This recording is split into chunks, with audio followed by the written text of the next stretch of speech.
Oh, mercy.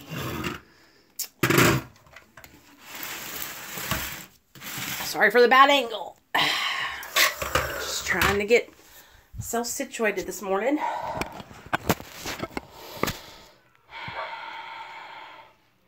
So, I haven't... Shoot, I need to wash these clothes. Okay, what should I start doing first? What are you about, baby? Good morning to all of my friends here on the YouTube. Good morning. Good morning. Good morning.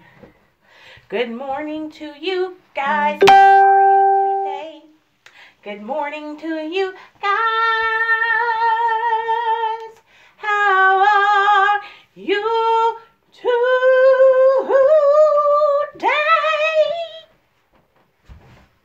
What do I repeat? Alexander. Well, I don't see any of you coming on, but that's okay. We don't have to have an audience. We don't have that. You gotta go, TT? Yeah. Alexander, don't talk to me like that. My son is such a bossy pants. Okay, so I wanted to share with you guys, because I know Avalon likes it when I read out of this book. I think this is the one she likes. This is the Al-Anon book. Today's the 22nd. Let's get it going, y'all. Let's get it going.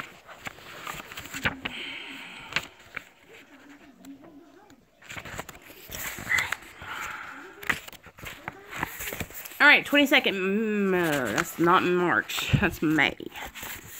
Lord. Ready? Okay. My face is too close. There we go. March 22nd. Yeah, buddy, what's up?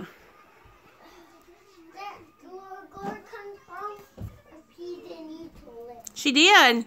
Yeah. That's okay.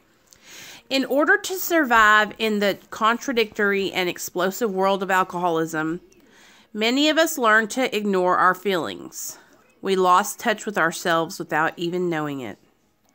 For example, although I pointed an accusing finger at the alcoholics in my life for deserting me in times of need, I wasn't a very good friend to myself. In my fear and confusion, I walked away from the little child in me who lived simply, who cried when the cat died and then let it go, who could appreciate a sunset and not want to own it, and who lived one day at a time. Recovery does not mean that I have to become a different person.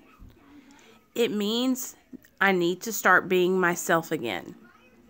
The lesson I'm learning in Al-Anon are lessons I already know. Hey, Joe! I just need to remember. So, I'm so glad you are on here too. What I do in the mornings, and I'm really trying to become accountable and do it every morning since I got my Facebook back, because I used to do it every morning for 2 years, and I lost my Facebook for the last 2 months because somebody hacked me. So I would do a morning meditation, and I had so many people that would tune in. So I'm starting from the bottom again, which sometimes it's good to get knocked down and start back, So it made me really kind of humble and made me see how important it is to stay committed and to stay constant and to keep doing what I'm doing, because it helps people, and most of all, it helps me stay sober. I'm a mom, first and foremost, and without my recovery, I can't be a good mom. So when I get up in the morning, I get on here and I do this for the people on YouTube. I do it for my people on Facebook, and then I do it for my people on Instagram. And it helps me. It keeps me accountable. I've got so many friends from doing this, you guys. It helps me so much. So today's reminder, there is an innocence within me that already knows how to trust my higher power, to cherish life while holding it lightly, to live fully and simply in the present moment.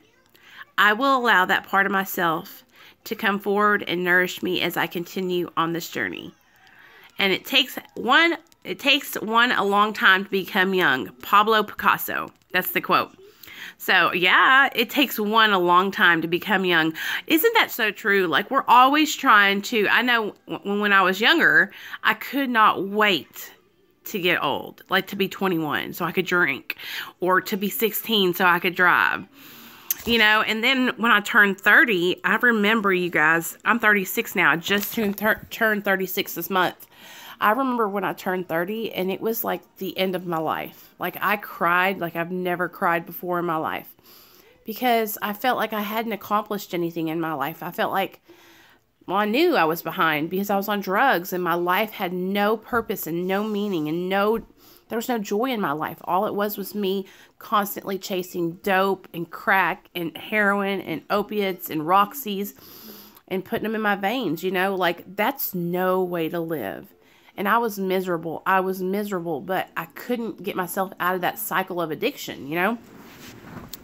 For me, it was a chain of events that had to happen to get me out of that cycle. Like, I had to lose my son to get out of that cycle. I had to, you know, go to treatment and open my eyes and be there for a while to get out of that cycle, for the key to turn in my head, the key of willingness to unlock my brain, you know, for me to even become able to understand and be willing to listen and take suggestions.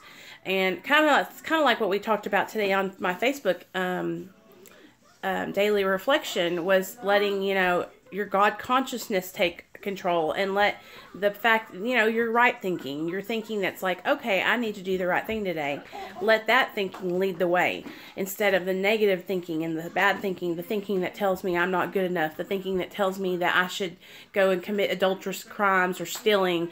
That thinking, put that behind me. I'm a new woman today, and I don't have to live in the past. I don't have to live back there and think of myself as no good, because today I'm worthy, today I am loved, today I'm beautiful, today I'm a mom, today I am killing it, you know. And I am very hard on myself. I'm my worst critic. Yeah, buddy. So before anybody, you know, puts me down, I'm already done it 10 times worse than they could ever imagine. So I just want to let you guys know that I struggle with the same things too, and I want y'all to know that I love y'all, and we are all in this together, and I appreciate each and every one of you that messages me during the day. Thank you, Joe, for being a good friend to me and messaging me. It means so much to me, and I want y'all to know, just because I don't get back to you or don't message you right back, it doesn't mean that I don't care or that I don't appreciate it or that I don't love you. It's just that I'm running and gunning.